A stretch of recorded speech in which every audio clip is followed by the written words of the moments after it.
Hello everybody and welcome to Not That Kind of a Channel. My name is Peter and today I will show you how my retrofit Apple CarPlay and Android Auto module works on our Land Rover Discovery 4.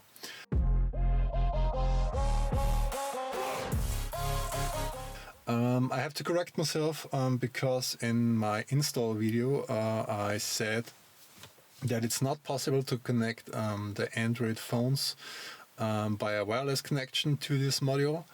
The description said it like this, that you have to use a USB cable for your Android phone, but that's not right. I will show this later. In the menu there is a wireless connection setting for your Android phone, so you will be able to connect your phone via wireless LAN or Bluetooth to this module. So yeah. The next thing I have to say, which I already said in my last video, is that you're losing your original navigation. So instead of your original navigation, you can use Waze or you can use Google Maps or everything you wanted. For me, this wasn't a big deal to lose this old navigation system because it was really outdated. The last version was from 2016, I think, yeah. And so it was not a big deal for me because I'm always using Here Maps or Google Maps, yeah, and that's it. The installation itself took me about, without filming, I would say, if you're not familiar with this, will took you about 2 to 3 hours to get everything off, to get all screws off. There are a lot of screws. That's it. So, what else to say about this module? I think it's one of the cheapest on the market because it costs me about 290 euros, tax included, in Austria, and it was shipped from Poland or so. It was ordered over AliExpress, so yeah. So without wasting too much time now, I will show you how this module works, and for that I will turn on my engine because my battery is a bit low. Yeah, okay. So let's have a look and check it out. So as I said before, I will start up the engine.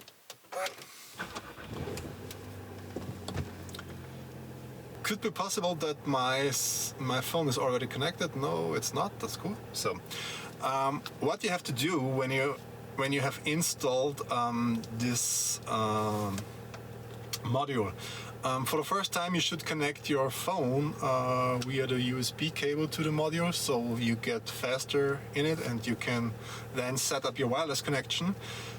It's not a big deal. It's really easy. You only plug it in and then you connect it like every other thing you connect to another device. So that's really not a big deal. But after you have connected it, you have to do some settings. The first one is you have to go to your audio and video, and then go to your own music and change. Normally, I think most of you will have connected your phone by USB or by Bluetooth, and you have to change it to aux, because if you won't change it to aux, you won't hear anything from the system. So yeah, that's the first point. Okay, and now how you will start up the Apple CarPlay or Android Auto is only by pressing the navigation button over here or the navigation button down here. So we'll show you this. If you press here, you're in the CarPlay menu, so it's really easy. If you haven't installed this, you will get into this menu. This is the module menu. So here you see you have your iOS, your Android Auto. You can also mirror your phones. And if you have no connection, like me on the Android phone, you say, "Oh, please reconnect your phone via USB," and then connect it. Yeah. So then let's change to the other settings within the module. If you don't have any cameras, you can retrofit some cameras for the front, for the back and everything, or you can get an AV in and stuff like that. But in the settings, now we'll change the settings. So in the audio settings, you have your volume, your default volume settings. So it's the main volume, then the navigation volume, in-car volume, and so on and so on. You can also change this micro sensitivity here. I've got it to 10. Then you have An own equalizer for this module. I have played around a bit, and these are my favorite settings. So, but there are some custom presets over here. Then you can use your original microphone, which is integrated in the car, or if you don't have a hands-free installation, you can do a retrofit and and then use this one. Then you also have an automatic echo cancellation, but I haven't used this until now. So then you have your wireless CarPlay settings. As you can see here, this one is on. You can choose your connection 2.4 or 5G. Then you have here your device list. You see, okay, this is my phone, so discover and connect. This one you will enter if you connect it for the first time, and then you choose this and that's it. So here's a paired device list. You can delete it and pair it new. That's the connection settings. And as you can see here, here is the wireless Android auto settings, which I mentioned before. The connection is on, but at the moment, as I said, I don't have an Android phone, so I'm sorry.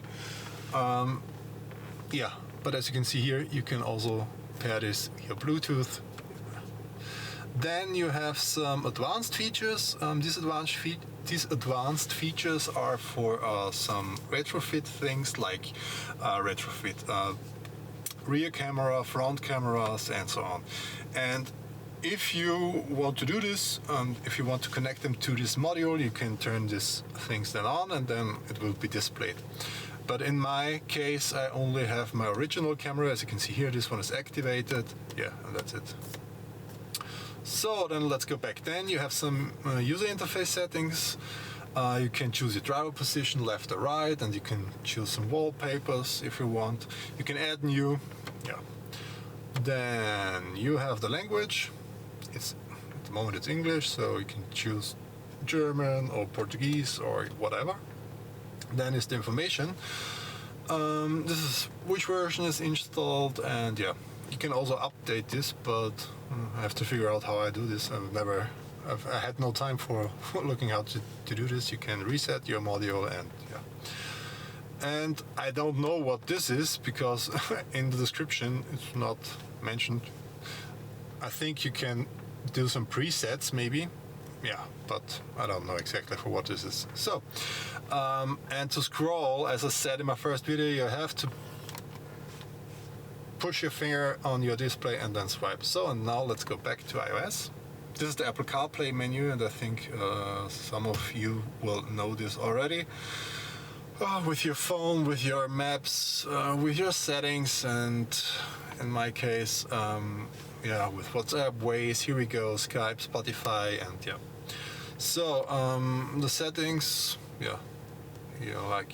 like on every other CarPlay. So you can choose your background, you can choose your display mode, your whatever. Then you can go down here, and this one is the Land Rover thing, which when you press this, you will get to your module menu. And if you want to go back, so this is the next thing, if you want to go back to your normal or regular Land Rover screen, you only have to press down here. I don't know if you see this, I will zoom a little bit back out. So you have to press your home menu, and then boom, you're back in your regular Land Rover menu. So okay, and to switch back, you can press the nav button down here, or as I said before, the nav button over here. So I press this one, and we're back in the menu. So what else can we do?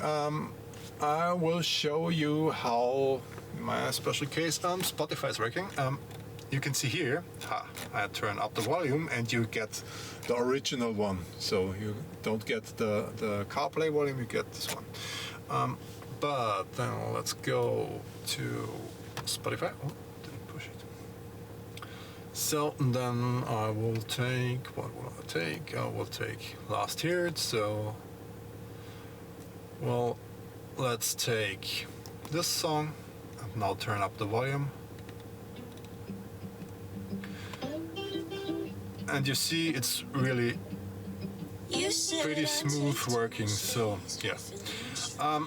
Okay, for the let's make it pause. You see there's a small delay between the screen and the Apple CarPlay, and this is because the screen doesn't recognize this really fast. So yeah. The next thing you can't do, you can't choose your navigation buttons on the steering wheel to switch between songs. That's maybe also a negative point. Yeah, but the phone is working pretty well, so you can make your calls from here or from the original Land Rover menu. So that's a plus point. I really like this, that you have the possibility to do it from both. The next thing which I have to mention is you have to put your finger on the screen and then scroll. So yeah, you can't scroll like on a new phone, as you can see here. You have to put your finger down and then swipe. Yeah. So yeah, I think that is this is a small walkthrough. What I forgot to tell you is when we go back outside, our 4x4 menu, yeah, it's still here and it's still working. So if we change maybe, yeah, the program, as you can see, everything works fine and everything works like before. So this was my small walkthrough through this Apple CarPlay and Android Auto module. I hope you liked it. I hope you get some information out of it, what you can do, what you can't do with it. For me personally, the only function I'm really missing is the skipping between the songs on Spotify. Yeah, but if you want to have this one, you should use or you should buy a much more expensive one like the Nav Plus. This will cost you twice as much. This costs, I think it's about 600 or 700 euros, and this one costs you 290. So for me, it's okay. I can handle that, and yeah, and I'm happy with this. So if you like this video, please give me a thumb, and if you want to see more from that kind of content, just click the follow button. Yeah, and so guys, have a nice day, and see you soon. Bye.